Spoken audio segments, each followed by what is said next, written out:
안녕하세요. 정말 기가 막히고 코가 막힌 역대급으로 어이가 없는 제 인생 이야기를 들려드리려고 이렇게 사연을 보내게 되었습니다. 저는 다 큰 자식이 있는 아줌마입니다. 생활 형편이 넉넉하지 않았기에 자식들 정말 힘들게 키웠어요. 남편과 저 모두 직장 생활을 하고 있던 직장인이었습니다. 남편이 사업을 시작하기 전까지는 못 살지는 않았어요. 애들 옷도 자주 사 입히고 좋다고 하는 것들은 다 해줄 수 있을 정도였으니까요. 그런데 어느 날 갑자기 남편이 뭐에 홀렸는지 돌연 직장을 때려치고 사업을 하겠다는 겁니다. 투자자들 모아놓고 본인이 기가 막힌 사업 아이템이 있는데 그것만 성공시키면 떼부자가 될 수 있다면서요. 하지만 저는 남편을 믿지 않았어요. 남편은 행동보다 말이 앞서는 사람이고 솔직히 말하면 결혼하고 나서부터 그렇게 신뢰를 주는 남자는 아니었습니다. 돈도 잘 버는 것도 아니고 자식 생각만 하면 살기 빠듯한데 밖에만 나가면 뭐 있는 척하며 친구들에게 비싼 양주에 항상 1차, 2차, 3차 계산은 모두 본인이 하고 월급보다 남들한테 사주느라 나가는 돈이 더 많았다고 하면 믿으실 수 있겠나요? 정말 저희 남편은 그런 사람이었습니다. 연애 때는 그냥 사람 좋아하고 퍼주기 좋아하는 마음 착한 사람이구나 라고 생각했는데 완전 잘못 생각했던 것이죠. 여튼 그렇게 말도 없이 갑자기 회사를 때려쳤다고 하길래 정말 한참을 싸웠습니다. 그렇게 무책임한 결정이 어딨냐고 우리 부부 아니냐고 하며 목이 쉴 때까지 싸웠어요. 그래, 네 알아서 해라. 네 인생 네가 살아. 라고 하며 거의 반포기 상태로 남편을 냅뒀습니다. 그런데 의외로 남편의 사업이 잘 되기 시작했습니다. 친한 형님 2명한테 투자금을 받아서 작은 가게를 냈고 거기서 수입이 꽤 잘 나왔기 때문이에요. 욕심 많은 남편은 프랜차이즈화를 시킨다면서 땅값 비싸기로 유명한 동네에 2호점을 냈는데 6개월도 안 되어 경제 위기가 왔고 잘 나가던 가게도 망하는 상황이라 당연히 남편이 하던 사업도 쫄딱 망했죠. 무리한 가게 확장 때문에 빚까지 내고 남편에게 돈 빌려준 사람들이 저희 집 문을 쾅쾅 두들기며 돈 내놓으라고 하고 정말 난리도 아니었습니다. 고생이란 고생은 제가 다 한 것이었죠.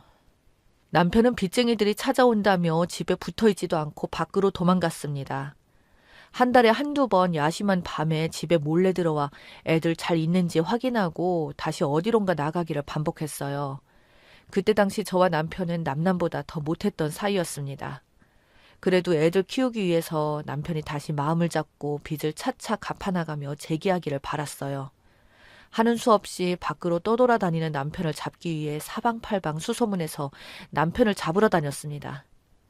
시댁에 숨었나 싶어서 시댁에도 찾아가고 남편 친한 동창들 집에도 찾아가고 예전에 남편이 잠깐 살았던 부산 모 형님 집에 무작정 찾아가고 고생이란 고생은 다 했습니다.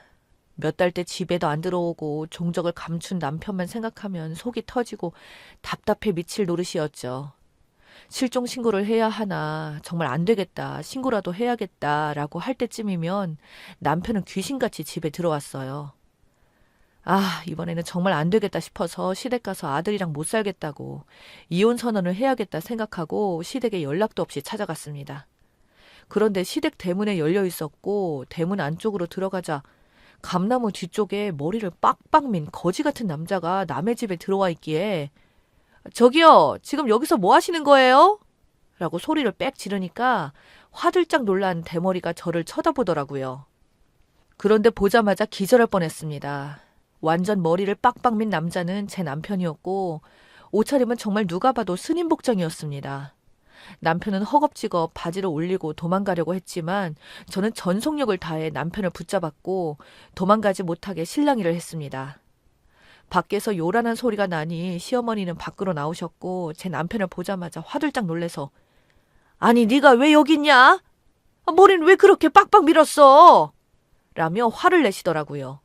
그렇게 가까스로 남편을 붙잡고 시댁 안으로 들어가 자초지종을 들어보았습니다. 정말 기가 막힐 노릇이더라고요. 남편은 속세에 지쳤다고 하며 스님이 되었더군요. 현재 산에 있는 절에서 수련을 받으며 살고 있다고 하더라고요. 가정을 책임지는 것도 더 이상 못하겠고 본인은 돈이나 무력에서 벗어나 그냥 이렇게 자연인 그 자체로 살고 싶다며 본인을 이제 놓아달라고 하더라고요. 참나 어이가 없었습니다. 세상에 무책임에도 분수가 있지 이 정도일 줄은 꿈에도 몰랐습니다. 빈 몇 억 때문에 자식과 마누라까지 포기하고 산속에 들어가 스님을 하다니 이게 말입니까? 저는 화가 나서 빽빽 소리 질렀습니다. 애들은 어떡할 거고 빚은 또 어떡할 거냐고 물으니 본인은 머리를 밀고 스님 생활을 하다 보면 빚쟁이들은 자연스럽게 본인을 잊을 거고 애들한테도 아빠 멀리 떠났다고 하늘나라로 갔다고 거짓말을 하라네요. 한순간에 아빠 없는 자식을 만들라는데 그 말을 듣자마자 정이 뚝 떨어졌습니다. 그래 좋다. 다시는 내 눈앞에 뛰지 말고 절대로 보지 말자. 애들 찾아올 생각도 하지 말고 너랑 나랑은 끝이야. 라고 하며 화를 냈습니다. 시어머니는 기가 막혀서 쓰러질 뻔하고 호적에서 파버릴 거라고 정말 악을 써대셨어요. 그렇게 정말 그날 이후로 남편은 종적을 감췄습니다. 그 이후로 시댁에 남편은 나타나지도 않았고 몇 달에 한 번씩 저희 집에 찾아오는 것도 없어지고 이혼이라고 하려고 했지만 행방을 알아야 할 수 있으니 실종 신고하고 별의별 짓을 다 했지만 남편은 정말 산속에 들어갔는지 도무지 행방은 알 수가 없었습니다. 매일같이 빚쟁이들이 돈 갚으라고 찾아오고 도저히 살 수가 없어서 저는 친정으로 내려가 아이들을 키웠습니다. 20년을 남편과 그렇게 연락도 없이 살았고 살았는지 죽었는지도 모른 채 애들 대학까지 보내고 그렇게 악착같이 살았습니다. 막내가 학교를 서울로 가게 되고 서울에 있는 아는 언니네 가게에서 일하게 해준다고 하길래 저도 막내와 함께 서울로 올라가게 되었습니다. 첫째는 분가하며 직장을 다니고 있었고 서울로 올라갈 수 있었던 것이었죠. 막내 학교랑 가까운 곳에 방 2개짜리 집을 구했고 저는 거기서 가게까지 왔다 갔다 하며 일을 시작했습니다. 세월도 많이 흘렀고 남편에 대한 분노와 억울함 등등 그런 감정들은 많이 삭혀진 상태였어요. 그냥 먹고 살기 바빴습니다. 그렇게 왔다 갔다 하며 일하고 있는데 우연히 서울 한 부촌으로 유명한 동네에 가게 될 일이 생겼습니다. 단독 주택만 쭉 있고 함부로 그 동네에 못 들어가는 그런 동네를 갈 기회가 생겨서 난생 처음 그 유명한 동네에 가게 되었습니다. 사람이 아무도 없는 길인데도 으리으리한 주택 때문에 기가 죽더라고요.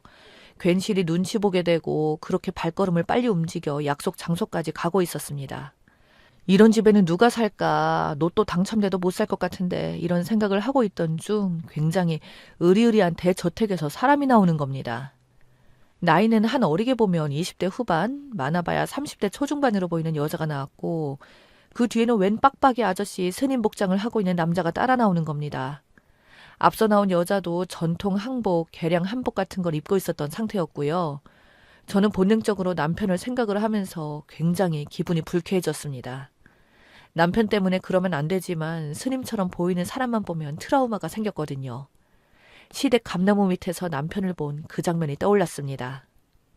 저 사람들은 뭔데 저 집에서 나오지? 라고 생각하고 있던 순간 한 검은색 세단이 그 집 앞에서 멈추고 그 세단에서 똑같은 빡빡이 머리의 스님이 나오는 겁니다. 스님이 사는 곳인가? 어느 스님이 저렇게 좋은 곳에서 라고 생각을 하던 찰나 그 검은색 세단에서 나오는 스님의 귀가 제 남편과 똑같은 귀였습니다. 남편의 귀가 엄청 크고 뾰족해서 한눈에 봐도 남편의 귀라는 걸 알아볼 수 있었어요. 남편은 그 스님들 어깨를 툭툭 치고 뒤를 돌아보며 저와 눈을 마주친 순간 저는 너무 놀라서 악하고 소리를 질렀어요. 제가 소리를 지른 이유는 세단에서 나온 남자가 20년 전 종적을 감춘 제 남편이었기 때문입니다. 너무 놀라 소리를 질렀고 남편도 제 얼굴을 보며 엄청 놀라더라고요. 저는 바로 남편에게 달려가 말했습니다. 당신 뭐야? 당신 대체 20년을 애들도 내팽개치고 뭐하고 살았던 거야? 제정신이야? 그러고도 당신이 사람이야? 애들 대학생 될 때까지 얼굴 한번 안 비추고 심지어 지 부모까지 버린 사람이 사람이냐고! 라고 말하니 남편은 누구세요? 누구신데 소란이세요? 라고 하며 절 모른 척 하더라고요. 이미 표정에서는 제가 누군지 다 안다는 게 다 드러났는데 으리으리한 저택에서 나온 남자와 여자 2명은 절 붙잡고 어디서 하늘 같은 우리 대스님한테 큰 소리야! 라고 하며 저를 막 밀치고 제지하고 난리가 났습니다. 남편은 저를 모른 채하고 그 으리으리한 대저택으로 들어가려고 하길래 저는 정말 목이 터져라 소리를 지르며 사람 살려요! 누가 경찰에 신고 좀 해주세요! 20년 전 사라진 내 남편이 날 모른 척하네! 저 사람 잡아! 라고 소리를 지르고 그 대문을 온몸으로 막았습니다. 손이 붙잡혀 신고할 수 없는 저 대신 누군가 다행히 경찰에 신고를 해주었고 경찰이 왔습니다. 저는 경찰에게 말했어요. 수십 년 전 실종 신고한 남편을 찾았다. 내 핸드폰에 있던 사진들을 확인해 봐라. 여기에 애들 사진도 있고 20년 전에 남편이랑 찍은 사진도 있다. 귀를 봐라. 이런 모양의 귀는 대한민국의 내 남편 딱 하나뿐이다. 목 뒤에 톡 튀어나온 점도 똑같다고 막 소리를 질렀습니다. 결국 남편이 진정하라고 하며 본인의 정체를 인정했고 동네에서 소란 피우는 걸 막기 위해 저와 함께 경찰서를 향했습니다. 저는 남편에게 도대체 왜 우리 가족을 버리고 스님이 된 거냐. 정말 스님이 됐으면 모르겠는데 당신 독실한 크리스찬 아니냐. 이게 말이 되는 상황이냐. 그리고 스님이 무슨 부자 동네 사냐고 따졌습니다. 알고 보니 남편은 현재 횡령 비슷한 혐의로 고발을 당한 상태였고 남편이 스님이 된 이유는 돈 때문이었습니다. 엄청나게 큰 절에서 남편은 스님 행사를 하며 그 큰 절에 들어오는 돈을 빼돌렸고 그 절 사람들 몇 명과 협동으로 작전을 짜 수십 년간 거의 수십억 원에 이르는 돈을 가졌다고 합니다. 그 돈으로 본인과 함께 범죄를 저지른 스님들과 함께 서울에 있는 으리으리한 대저택을 샀던 것이고 그 사실을 알게 된 일부 사람들이 남편을 고발한 상태였다고 합니다. 그럼에도 불구하고 남편을 따른 신도들, 그런 사람들이 끊임없이 남편에게 물질적인 도움을 주었고 그렇게 고발을 당했음에도 불구하고 남편은 고급 세단에 아주 좋은 주택에서 떵떵거리며 살고 있었던 것이었죠. 저는 참을 수 없는 분노가 치솟았습니다. 남편 대신 아이들을 키우느라 말 못할 수모를 겪고 정말 눈물 삼키며 일을 하며 내 인생은 없다시피 살았는데 너무 어이가 없더라고요. 본인은 속세가 싫고 돈이 싫다며 스님이 되겠다고 해놓고서 가족까지 버렸을 정도였냐면서 뒤에서는 돈을 빼돌리기 위해 가족까지 버렸다는 실체를 알고 나니 도저히 참을 수가 없더라고요. 그 자리에서 남편의 대머리 부분이 빨개지도록 전속력으로 찰싹찰싹 쳤습니다. 경찰분들이 절 말리고 남편은 면목이 없어서 그런지 고개를 푹 숙이더라고요. 남편은 미안하다고 금전적으로 도움을 지금이라도 주겠다고 했지만 지나간 세월을 누가 보상해 주나요? 저는 다 필요 없고 네 실체를 뒤지는 사람들한테 내가 낱낱이 잘 알려주겠어 라고 고래고래 소리를 질렀습니다. 그렇게 저는 서에서 나와 아이들에게 남편의 실체를 모두 말한 뒤 남편이 있었다는 절에 가서 남편의 실체가 담긴 전단지와 패킷을 들고 모두에게 이 사실을 알렸습니다. 그리고 변호사를 만나 남편에게 걸 수 있는 법적 조치 상담받았고 내가 보상받을 수 없다면 이 사람 벌이라도 받아야겠다고 생각했습니다. 남편이 살던 그 으리으리한 대저택에서 남편의 실체가 담긴 현수막을 크게 걸어 동네에 얼굴도 못 들고 다니게 만들어줬습니다. 그 저택에 한참을 앉아 있다가 남편이 나올 때면 통에 담은 개똥물 섞어 놓은 것을 확 뿌렸고요. 그렇게 계속 남편을 괴롭히다 보니 남편은 그 저택에 더 이상 못 살겠다고 판단한 건지 다른 곳으로 몸을 피한 것 같더라고요. 저는 남편이 스님인 척 사기치고 그걸 또 당해서 돈을 뜯긴 사람들을 수소문해 고소장을 집어넣었고 남편은 결국 지금 구속수사를 받고 있습니다. 아무래도 저는 힘이 없기에 이 사실을 공론화해서 남편이 제대로 된 벌을 받았으면 하는 바람으로 이렇게 글을 쓰게 되었습니다. 스님 행세하며 돈을 갈취한 일당에게 사기당하신 분들은 지금이라도 연락을 주시기 바라겠습니다.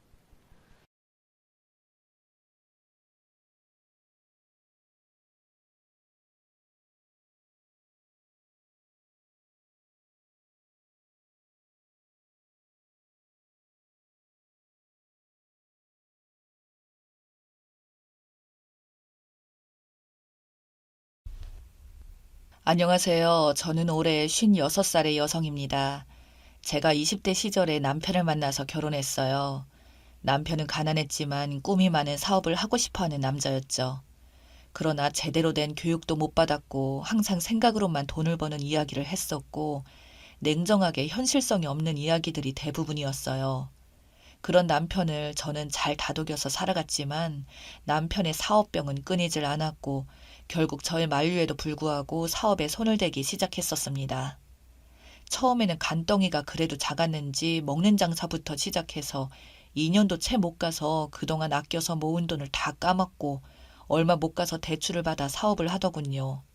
그러는 동안 저는 남편의 빚을 갚느라 식당부터 팥주부까지 정말 안 해본 일이 없을 정도였습니다. 남편은 항상 저에게 호강을 꼭 시켜주겠다는 말을 했지만 돌아오는 건 빚더미뿐이었고 그런 와중에도 첫째 딸과 둘째 아들도 낳게 되었죠. 생활은 더욱더 힘들었으나 남편은 항상 사업한다고 밖을 나가서 생활비도 땡전 한 푼 가져다 주지 않았어요. 그러던 어느 날 갑자기 처음으로 남편이 해벌쭉 웃는 얼굴로 요즘 사업이 잘 돼서 돈 좀 번다며 온갖 생색을 내기 시작하면서 저에게 생활비가 두둑히 들어있는 돈봉투를 가져다 주더군요. 정말 평생 돈 한 번도 제대로 못 벌어본 인간이었는데 말이죠. 남편은 저에게 말하기를 원래 큰 그릇은 이렇게 성공하는 건데 여자가 말이야 그런 큰 뜻도 모르고 나한테 이래라 저래라 부정타게 말해서 여태 자기가 성공이 늦어진 거였다며 큰 소리를 떵떵 치더군요. 그렇게 덕분에 한 몇 년 동안은 정말 돈 걱정 안 하고 살긴 살았습니다.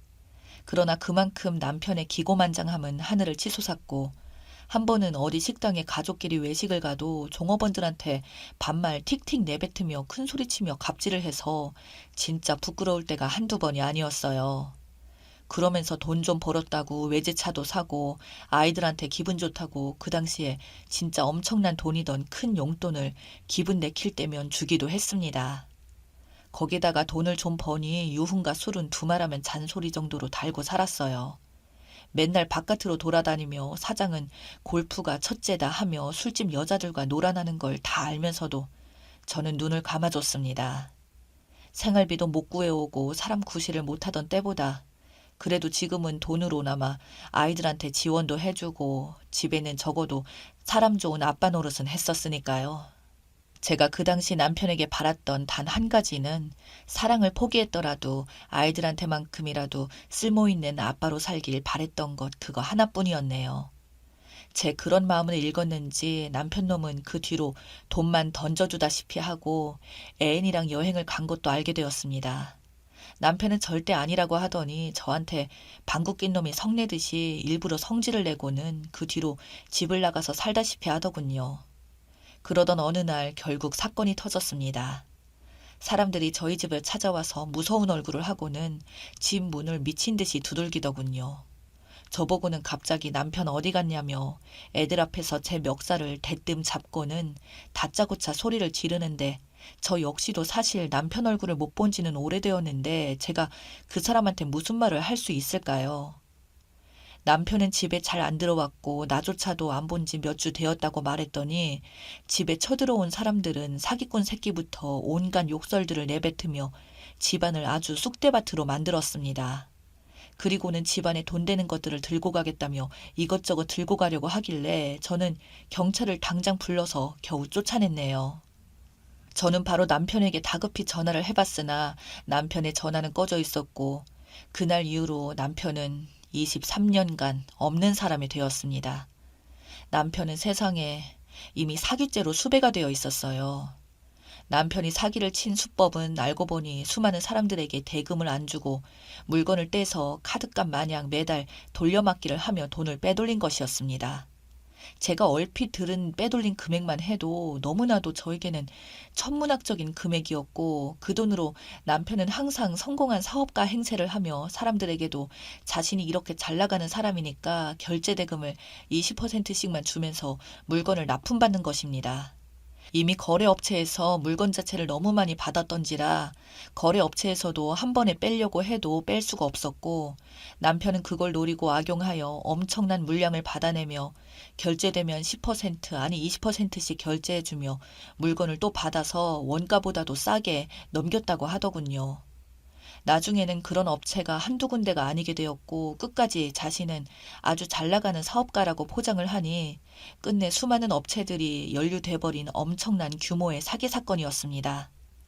그 이후 남편이 사라진 기간 동안 정말 매일같이 빚쟁이들이 찾아와서 저희 집을 뒤지고 다녔고 저희 보고는 남편을 어디다 숨겼냐며 자식까지 다 버리고 그 남편이라는 인간 도대체 어디 갔냐며 소리를 지르길래 저희야말로 그때는 미칠 지경이었죠.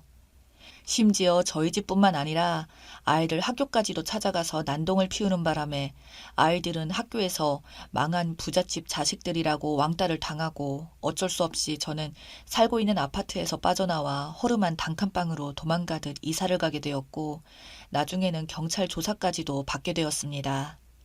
그 이후 경찰에서는 수배를 내려도 남편을 아직까지도 잡히질 않았고 결국 시간은 수년이나 흘러 지나자 남편은 실종 신고까지 되어 사망 처리가 되었습니다. 저희는 개인 회생 신청까지 하고 겨우 돈 벌어서 먹고는 살았지만 그 과정 또한 말하자면 피눈물 나는 과정이었죠. 저희 애들이 성인이 될 때까지 간간히 찾아와 협박하던 빚쟁이들, 법적인 책임 때문에 맨날 법원에 불려다니고 직장에서는 눈치 보여서 오래 다니지도 못하고 겨우겨우 시댁과 친정의 도움으로 살아나기 시작했습니다. 시댁에서도 남편과는 연락이 안 되다 보니 아들이 혹시 돈 들고 도망갔다가 어떻게 사고라도 당한 것 같다는 추측으로 말씀을 하시더군요. 처음에 저는 오히려 시댁 쪽이 자기 아들이라고 보호해주기 위해서 혹시 숨겨주신 건가 생각도 잠시 해봤지만 그것도 절대 아니었습니다. 손자, 손녀가 저희밖에 없었고 핏줄이라고 매번 명절만 되면 제가 바쁘니 시부모님이 직접 오셔서 애들 밥도 챙겨주시고 저의 돈벌이가 그리 좋지 못하다 보니 생활비도 가끔 지원해 주셨는데 진짜 저희 부모님보다도 더욱 저를 잘 챙겨주셨습니다. 시아버지께서는 자식 새끼 잘못 둔 나의 죄라며 늙은 나이에도 일하시면서 벌게 된 돈 전부 싹 다 저희에게 주시며 이 돈으로 빚 갚는 데 쓰고 애들한테 조금씩 나눠주라고 하셨습니다. 이런 시부모님을 제가 어떻게 더 의심하겠습니까? 정말 시부모님 아니면 도중에 포기하지 않았을까 싶을 정도였죠. 저는 사실 친정집에서는 셋째 딸이라 보니 집에서도 그렇게 저를 신경 써주진 않았거든요. 오히려 일이 이렇게 되다 보니 저에게 가장 소중한 가족은 저희 아이들이랑 시부모님이 되었죠. 그렇게 수십 년이 걸려서 개인 회생돼서 다 갚았지만 정말 그동안 허리 한번 제대로 못 펴고 살았습니다. 시아버지는 그 와중에도 심장마비로 경비실에 출근해 근무 중에 돌아가셨고요.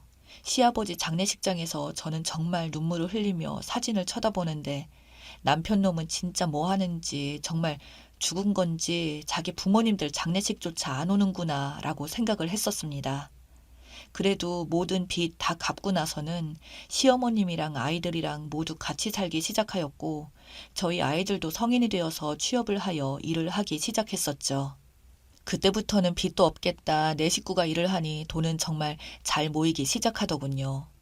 그럴 때일수록 우리 애들 결혼 자금은 모아야겠다는 생각을 했고 그래서 더욱 열심히 그래도 옛날처럼 암울한 시기와는 다르게 희망을 가지고 일을 하기 시작했습니다. 저는 기존에 일하던 파출부에서 청소도 깔끔히 하고 잘한다고 소문이 나기 시작하면서 여기저기 연락도 많이 받았고 돈을 많이 준다는 부잣집 사모님들한테도 소개를 받아 그쪽으로도 출근하기 시작했습니다. 그러던 중 이번에 들어온 부잣집은 이름만 대도 아는 엄청난 부자 아파트였고 저는 그런 집을 갈 때마다 대체 이 사람들은 뭘 해서 이런 데서 사는 걸까 하는 생각도 하곤 했었죠. 그렇게 출근해서 집을 청소하고 있는데 사모님이 엄청 깐깐했습니다. 정말 군기 잡는다는 말이 떠오르듯이 침대 밑에 먼지 하나까지도 따지는 여자였고 그로 인해 저는 너무 피곤해서 이 집에서 계속 할 수 있을까 생각이 들더군요. 그렇게 한 3개월을 그 집에 가서 청소를 했는데 어느 날 이 집 남편이 집안에 뭘 놔두고 왔는지 문을 열고 들어와 자기 방으로 후다닥 들어가더군요. 저는 그래도 3개월 만에 처음 보는 사장님이니까 인사라도 드리려고 방문 입구에서 가서 기다리다가 다시 나가려고 하는 사장님께 안녕하세요라고 인사를 했는데 그 사장님의 얼굴을 보는 순간 깜짝 놀라고 말았습니다. 무려 23년 전에 집을 나가서 죽은 줄만 알았던 제 남편이 그곳에 떡하니 서 있었던 거예요. 제가 송이 아빠? 라고 말을 하니까 갑자기 후다닥 집을 뛰쳐나가더군요. 저는 순간 그 자리에 주저앉아서 멍하니 있으니 한 10분 뒤 그 남자는 다시 들어와서 자기 안에 들어오기 전에 따라 나오라며 갑자기 저를 데리고 나왔고 근처 커피숍에서 말을 하기 시작했습니다. 자기를 어떻게 알고 찾은 거냐고요. 그래서 저는 도대체 무슨 소리냐고 그냥 나는 파출부 일하러 온 거였고 이미 3개월이나 되었는데 당신은 도대체 어떻게 된 거냐고 물었더니 그때 사실 사고치고 도망쳐서 살았었고 안 걸리기 위해서 어쩔 수 없이 연락을 못했다고 하더군요. 알고 봤더니 글쎄 지금같이 사는 여자도 그때 바람난 여자 중 한 명이었고 재산은 그 여자 앞으로 빼돌리고 돈 역시 사전에 은행에 빼두었다고 하더군요.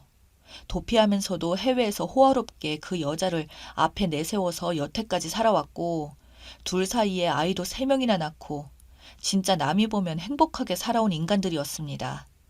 공소시효가 끝나고 나서 이제는 대놓고 밖에 나와서 놀러 다니고요.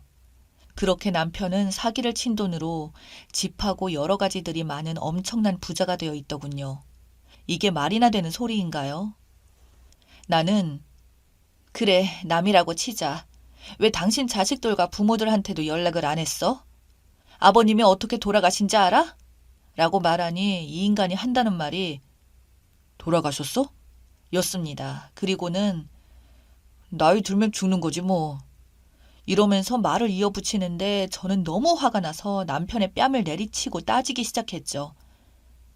당신 같은 인간, 부모도 모르고 자식도 모르고 당신 때문에 우리가 그동안 어떻게 살아왔는데 당신 빚 갚는다고 아버님은 평생을 밖에서 일만 하시다 돌아가신 분이야.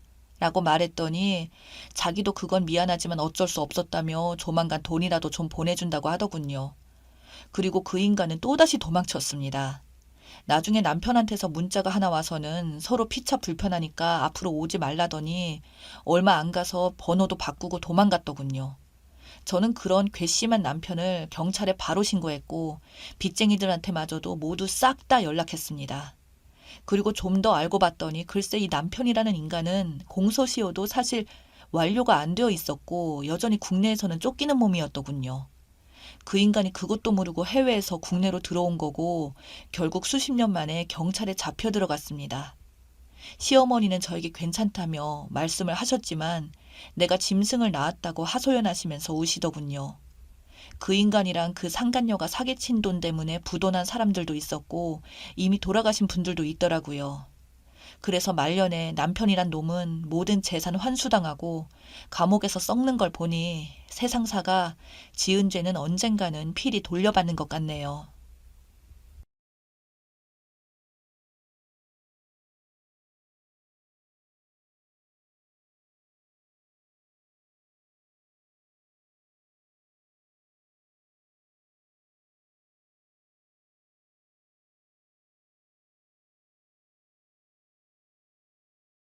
안녕하세요. 할 말이 많지만 되도록 짧고 간략하게 쓸게요. 전 조금 가난한 집에서 살았습니다. 집이 가난해서 학원 한번 다닌 적 없었고 부모님은 오빠에게 모든 지원을 다 쏟으셨죠. 그래도 전 지역에 있는 국립대에 입학했고 장학금과 기숙사를 제공받았습니다. 그때부터 혼자 쭉 살았습니다. 가회하면서 제 밥벌이는 하며 먹고 살았고요. 운이 좋아서인지 대기업에도 입사했습니다. 대기업에 다니시는 분은 아시겠지만 생각보다 연고대 이하 출신들이 많습니다. 입사하고 몇 달 후 팀이 입찰에 성공했고 팀원들이 전부 결혼을 하신 상태라 해외 파견에 전 빼박으로 들어갔습니다. 2년을 다녀왔고 입사 후부터 귀국까지 1억 5천을 모았습니다. 전셋집을 구하려고 돈 달라 하니 엄마가 다 쓰고 오빠 장가 2천으로 한 푼도 없었고요. 평생 용돈 준 걸로 생각하라 말하며 연을 끊었습니다. 가난한 집에서 나름 고군분투하며 제 앞가림하고 살았다고 생각했는데 저희 집은 정말 절 위해 해준 게 없다라는 생각이 들고 착잡해지더라고요. 이렇게 간단하게 써도 생략된 많은 사건들의 제 마음을 이해하실 거라고 믿습니다. 지금 입사 12년 차이고 책임을 달고 있고 연봉 7,200입니다. 여기까지가 간략한 제 설명입니다. 2년 전에 같은 회사 동갑내기랑 결혼을 했습니다. 기수가 차이 나기 때문에 연봉 차이는 1,400만원 제가 더 많습니다. 결혼 때문에 제 부모님께는 어쩔 수 없이 다시 연락했고요. 아무것도 안 바랄 테니 결혼식 참석만 해라. 사위돌이 자식돌이 다 바라지 마라. 지금까지처럼 앞으로도 각자 잘 살자. 연락하고 용돈 달라고 하면 오빠한테 1억 5천 소송 건다. 제 뜻대로 연락 없이 지금까지는 왕래 안 하고 잘 살고 있습니다. 부모님께 돈을 다 뺏기고부터 결혼까지 7년여 동안 제가 모은 재산은 4억 정도입니다. 대출을 껴서 변두리에 작은 아파트를 샀는데 집값이 올라 현 시세에 남은 대출을 빼고 남는 돈입니다. 약간의 저축액도 포함했고요. 제 집은 직장에서 멀어서 팔기로 하였습니다. 남편은 모은 돈이 1억 정도였고 시가에서 2억을 보태 결혼자금 3억을 준비한다고 했습니다. 5억 정도 되는 집을 사주겠다네요. 모자란 돈은 남편 이름으로 대출을 받는답니다. 혼수도 고금만 요구했지만 결정적인 건 예단 5천, 집값의 10%라고 요구를 하더라고요. 시가 식구들 옷 한 벌씩, 시어머니 샤넬백, 기타 등등, 그리고 친척들 이불 한 채씩, 또 기타 등등. 결혼 안 한다고 했습니다. 나 혼자 지금 잘 먹고 잘 사는데 왜 내가 힘들게 번 돈을 니랑 결혼한다는 이유로 저렇게 날려야 하냐고 했습니다. 남편이 절 붙잡았고 제 요구사항은 아래와 같습니다. 첫째, 예단 기타 시가에 드는 모든 결혼에 관련된 지출은 네가 알아서 협상하고 네 돈으로 지불해라. 둘째, 그걸 처리하고 남은 돈과 똑같은 액수를 내가 내고 통장에 합한 돈을 넣고 그걸로 전세든 월세든 대출을 받고 같이 갚고, 자가를 하든 집과 혼수, 예식장 신행 등등 모든 걸 처리하자. 셋째, 내 돈에서 남는 돈은 내가 안전한 대장주 주식에 넣어두겠다. 그리고 이건 내 돈이고 공동돈이 아니다. 넷째, 생활비는 반씩 내고 남은 돈은 서로 터치하지 않는다. 다툼이 많았지만 결론적으로 그렇게 하기로 하였습니다. 지금 생각해보면 시가에서는 제가 주식에 넣은 돈을 더 쉽게 말하면 남편이 들고 있는 현금이라고 생각하고 있었던 것 같습니다. 결혼해보니 막장 시가였습니다. 김장이라든가 제사라든가 만날 때마다 우리가 지갑 취급 받는다든가 시도 때도 없이 들이닥치다든가 하는 모든 문제는 설명을 생략하겠습니다. 여러분들이 막장이라는 한마디로 모든 걸 짐작하시리라 믿습니다. 터진 건 용돈 또는 생활비였습니다. 처음에는 100만원을 요구했습니다. 전 상의해 보겠다라고 시부모님께 말하고 남편에게 토스했습니다. 남편은 생활비 150만원을 빼고 남은 자기 돈에서 보냈고요. 그런데 몇 달 전 시아버님이 직장을 그만두시게 되었고 이제 편히 살겠다고 선언하시면서 생활비를 매달 300만원씩 보내라고 하십니다. 그런데 남편이 집에 와서 그러네요. 저보고 반을 보태랍니다. 내가 왜? 말하니 자기 월급에서 우리 생활비 150 내고 남는 돈으로 300을 어떻게 내냐고 하네요. 당연히 못 내지요. 월 450이 안 되거나 빠듯하게 받거나 그럴걸요. 본인도 용돈 써야 하고 핸드폰비 등 낼 거 내야 되니까 알아서 하라고 했습니다. 엄청 크게 싸웠고요. 결국에는 지네 부모님께 협상을 시도하더군요. 200 드리겠다고요.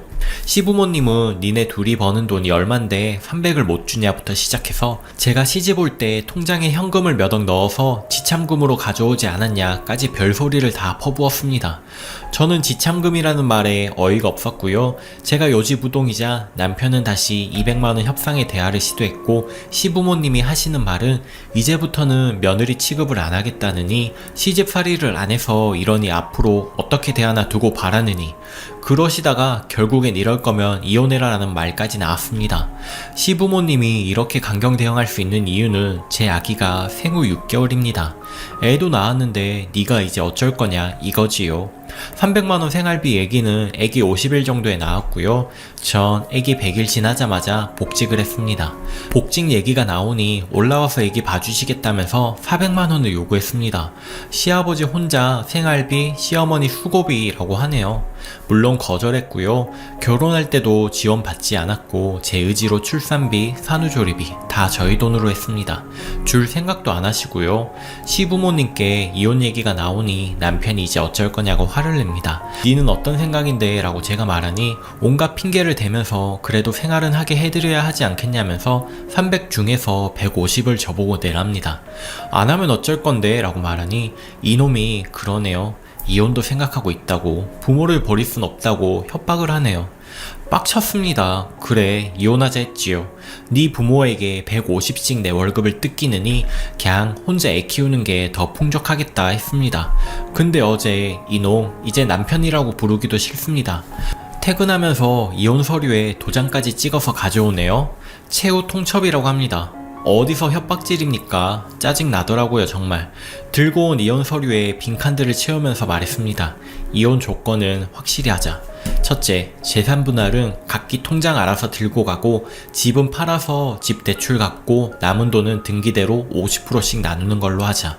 둘째, 혼수는 반반 했으니 중고가격 생각해서 1,000만원으로 퉁치자. 네가 1,000만원 내고 다 들고 씨가 가든지 내가 1,000만원 줄 테니 다 두고 몸만 나가라. 어떻게 하든 네 마음대로 해도 좋다.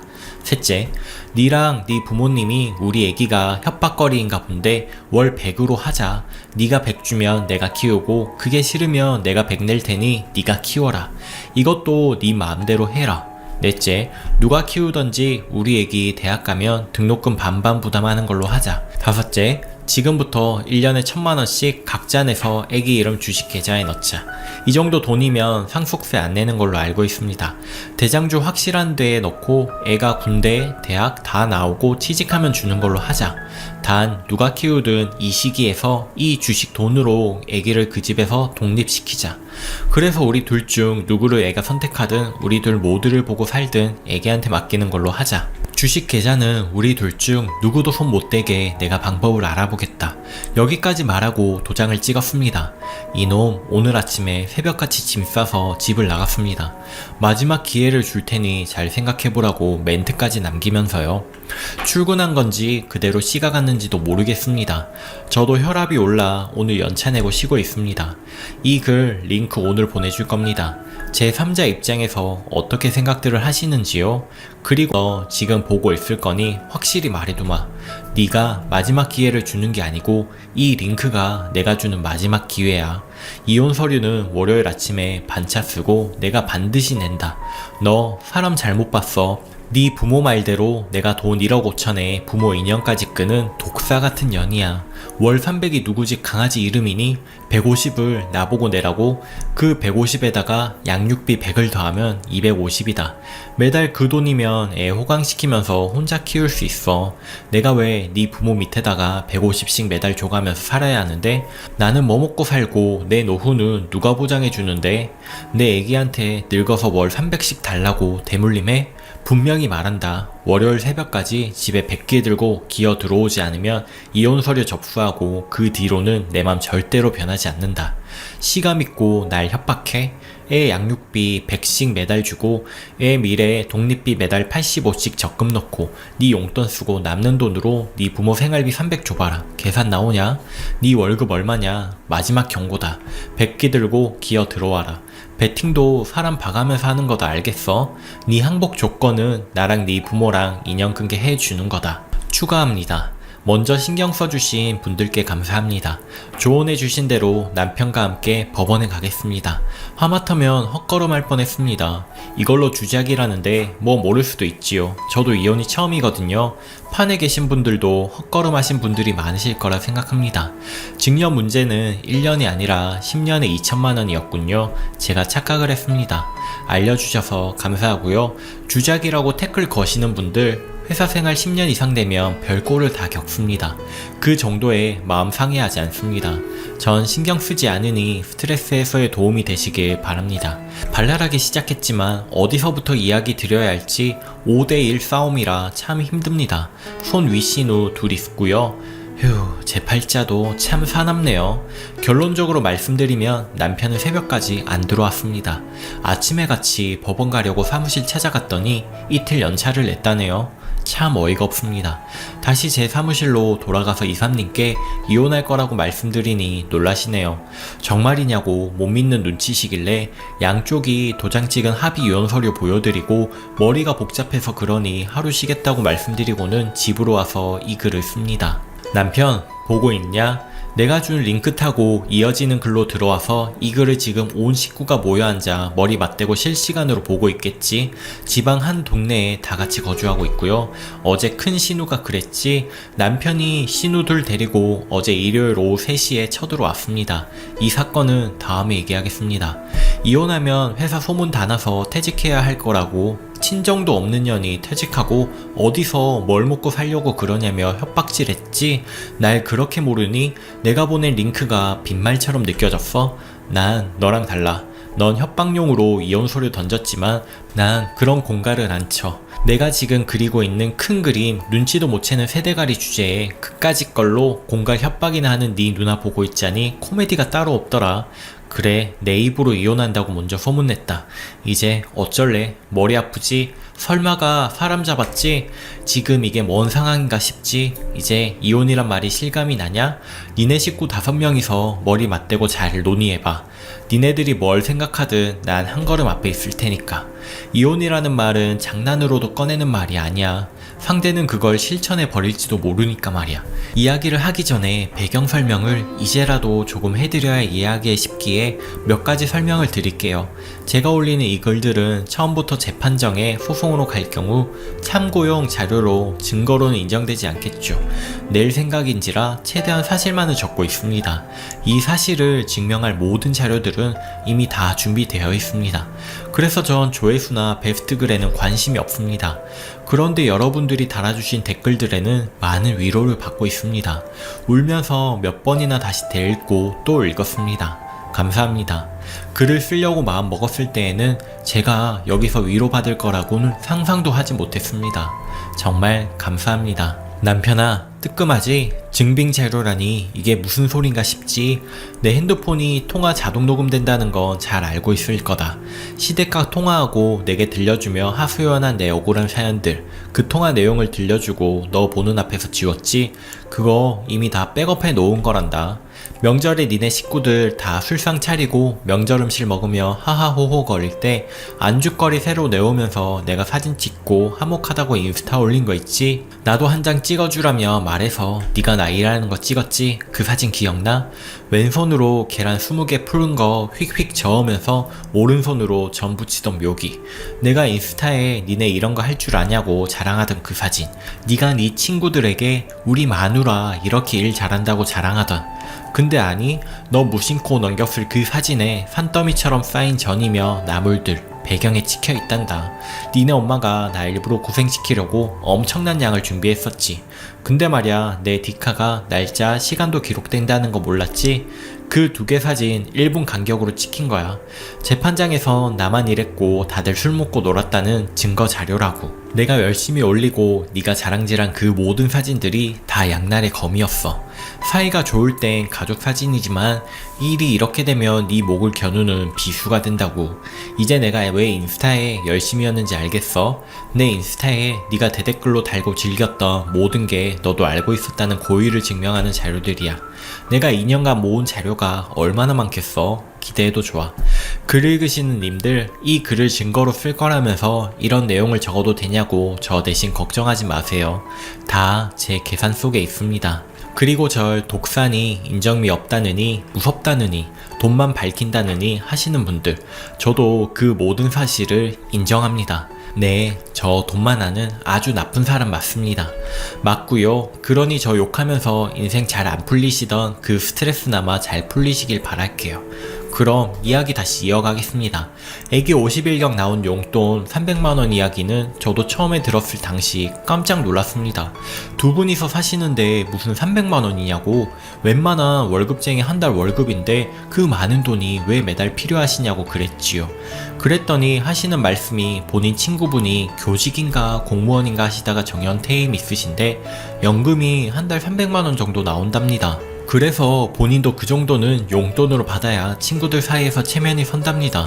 남편은 자식이 아버지 체면도 못 세워드리냐 그러는 거고요. 시아버지 퇴직금은 원 직장에서 퇴직한 지 오래됐습니다. 그때 지방 50평대 집 사시면서 퇴직금은 집값으로 다 들어갔고요. 그 후 단기 계약직만 전전하시고 일하시다 마시다 하다가 갑자기 일 안 하시겠다, 이제 편히 지내겠다 하시고 쭉 노시고 계십니다. 시어머니는 평생 전업주부이시고요. 이제 어쩌다 이런 한심한 결혼 생활을 하게 되었는지 설명드릴 차례네요.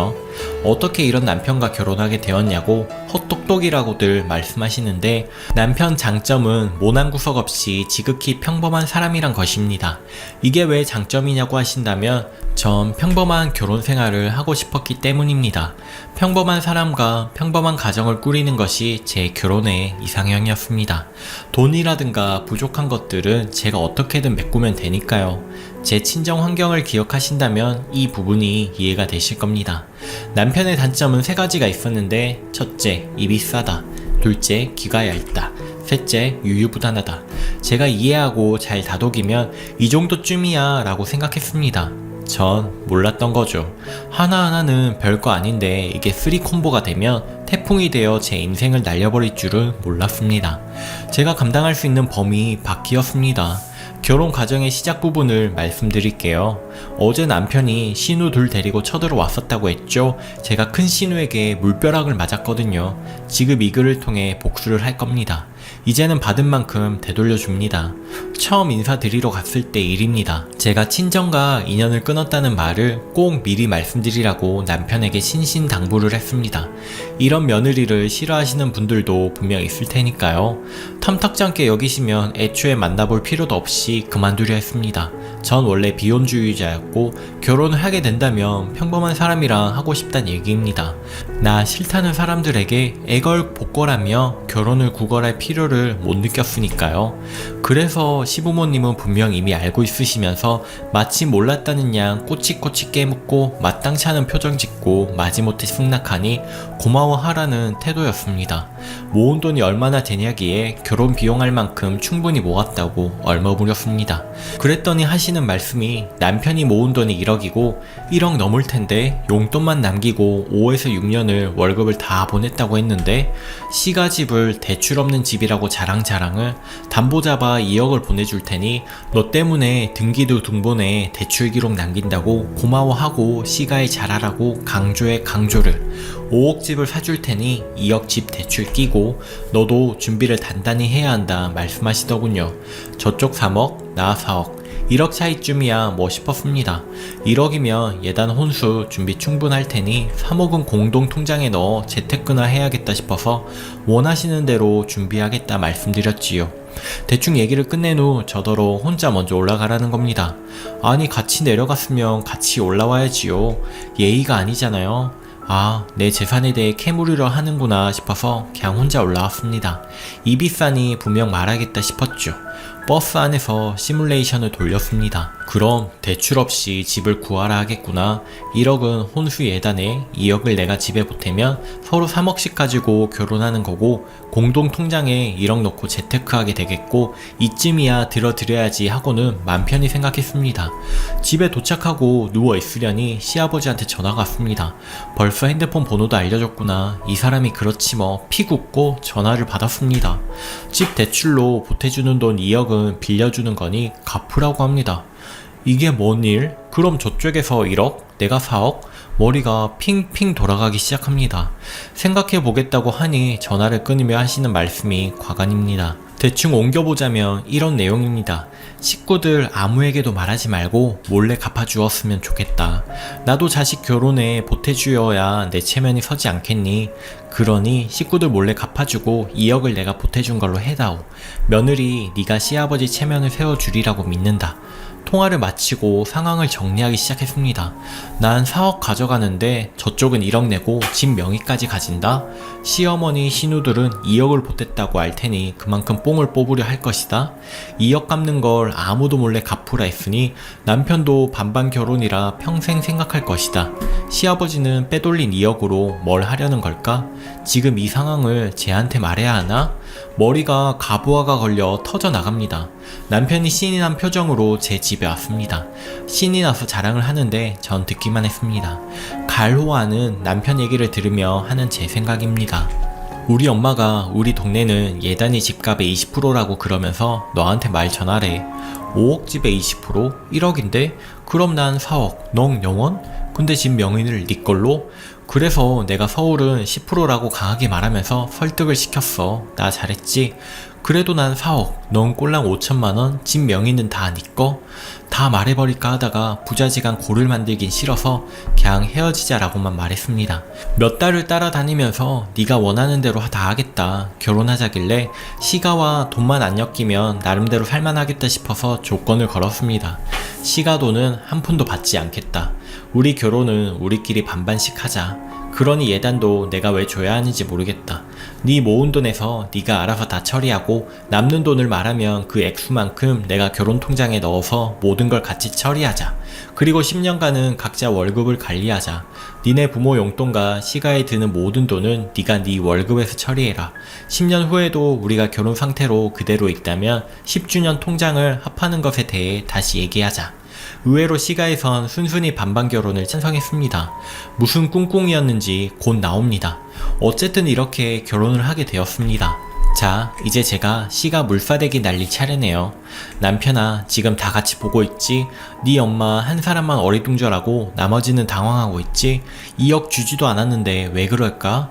니네 집 등기도 등본 떼봐. 2억을 보태준다고 했을 때 이미 네 아버지는 몰래 돌려받을 생각을 했지. 왜 몰래였냐면 합법적으로 돈을 빼돌릴 기회였으니까. 근데 무산되고 난 뒤 결국 2억 담보대출을 받았어. 그 돈 어디로 갔냐고? 네 삼촌한테. 어떻게 알았냐고? 네 삼촌한테 들었지. 녹음도 되어 있어. 근데 웃긴 건 큰 신우가 알았단 거야. 자기도 달라고 했지. 1억을 받았어. 등본 떼보면 두 번째 대출 1억 시점이 네 매형이 편의점 차릴 때랑 시기가 일치할 거야. 콩가루 집안 얘기 더 해줄까? 작은 신우가 뒤늦게 알아챈 거야. 세 번째 대출 1억 시점이 작은 신우 이사갈 시점이랑 같을 거야. 어떻게 아냐고? 네 두 매형한테 들었지. 물론 모두 녹음되어 있고 지금 네 엄마 뒤로 넘어가고 있지 않니? 니네 집 지금 깡통이야. 너랑 네 엄마만 모르고 있었던 거야. 이제 서로 치고받고 난리 나겠지? 당분간 너한테 이래라 저래라 맘대로 꼬드길 시간 없을 테니 그동안 차분히 이 상황에 대해 그리고 앞으로의 상황에 대해 잘 생각해봐. 그러게 날 왜 건드려? 네 엄마 말 맞다나? 돈 1억 5천에 천륜을 끄는 독사 같은 년인데 저 집 식구들끼리 싸우는 동안 우리끼리 얘기하죠. 그런데 시삼촌과 두 남편 매형들은 왜 저에게 술술 다 말했는지 궁금하실 겁니다. 남편도 지금 아주 궁금해할 거고요. 이 얘기를 하려면 또 돈 얘기를 해야 합니다. 제가 돈 번 얘기만 나오면 자작이라고 하더군요. 참 어이가 없습니다. 대기업에 다니는 분들도 많은 분이 이 글을 읽을 텐데 왜 말을 안 할까요? 충분히 고개가 끄덕여지기 때문이겠죠? 첫째, 입사 후부터 기구까지 1.5억. 대기업 출장 가면 돈 쓸 일 없습니다. 먹고 자고 안 하고 연봉 다 모은 거냐시는데 먹여주고 재워줍니다. 돈 쓸 일 없고요. 연봉의 0.5배가량 더 벌어옵니다. 요즘은 출장 가서 연 1억 못 모으면 바보 소리를 듣습니다. 게다가 전 출장만이 아니라 입사 후부터 모은 돈을 말한 거고요. 둘째, 7년간 4억. 용돈 줄 사람도 없는데 돈 쓸 데가 어디 있겠습니까? 대기업 다니시는 분들은 이해하고도 남을 일이니 더 이상 설명을 안 합니다. 아파트 투자해서 조금 남겼는데도 이해를 못하시니 원. 결혼 2년 좀 넘는 기간 동안 제가 모은 돈은 7억입니다. 그래서 현재 제가 가진 돈은 집 50% 지분 빼고도 10억입니다. 이 10억이 모든 문제의 시작입니다. 여기서 다들 어리둥절 하실 거 압니다. 그래서 설명을 하려고 합니다. 이 10억에 대해 아셔야 앞으로 벌어질 모든 일에 대해 이해가 될 테니까요. 자작이라면 이런 황당한 금액 안 씁니다. 혹시라도 제가 어떻게 했는지 궁금해하실 분들을 위해 2년간 벌어졌던 일에 대해 최대한 자세히 씁니다. 전 입사 때부터 지금까지 주식을 열심히 공부합니다. 친정 백도 없는 제게 돈이 내 노후를 보장하는 전부니까요. 초반 3년을 공부하고 내린 결론은 여태 공부한 모든 것이 헛일이었다는 것이었습니다. 평단가라느니 하는 모든 전문 용어들은 허상이었죠. 차라리 그럴 바에 월정액 내고 투자팀에서 시키는 대로 하든가 믿을만한 펀드 드는 것이 낫죠. 그래서 원론에 꽂혔습니다. 기업 가치. 보통 기업 가치라는 말을 들으면 벤처나 코스닥을 떠올리죠. 거기서 대박이 나니까요. 전 안전한 투자를 선호합니다. 대기업 계열사 주식에만 투자한다는 소리입니다. 그것도 장기로요. 작게 먹어도 원금은 지키고 싶습니다. 제 피 같은 돈이잖아요. 3년 후 시점부터 대기업 계열사 기업 가치 파악에 9년을 투자했습니다. 기업 가치를 파악해 나가면서 추리고 또 추리고 5개 기업이 남았죠. 그 5개는 제가 그 회사 사람들보다 더 잘한다고 생각합니다. 6년 전부터 한 기업에 꽂혔습니다. 주당 30만원 가까이 올라갔던 기업이었죠. 근데 이 기업 주식이 점점 내려가는 겁니다. 몇 년을 지켜봤습니다. 내가 잘못 판단했나? 다시 분석하고 또 하고 20만원대가 붕괴되고 10만원 선까지 내려갔습니다. 들어가고 싶었지만 꾹 참았습니다. 말이 쉽지요. 본인이 정확히 분석해서 그 기업 가치가 그게 아니라고 아는데 말도 안 되는 가격에 참는 것이 피가 마릅니다. 그것도 몇 년을요? 5만원, 3만원. 제 주식 하나도 없지만 제 피는 더 말라갑니다. 언제 들어가나 지금이 바닥 아닐까?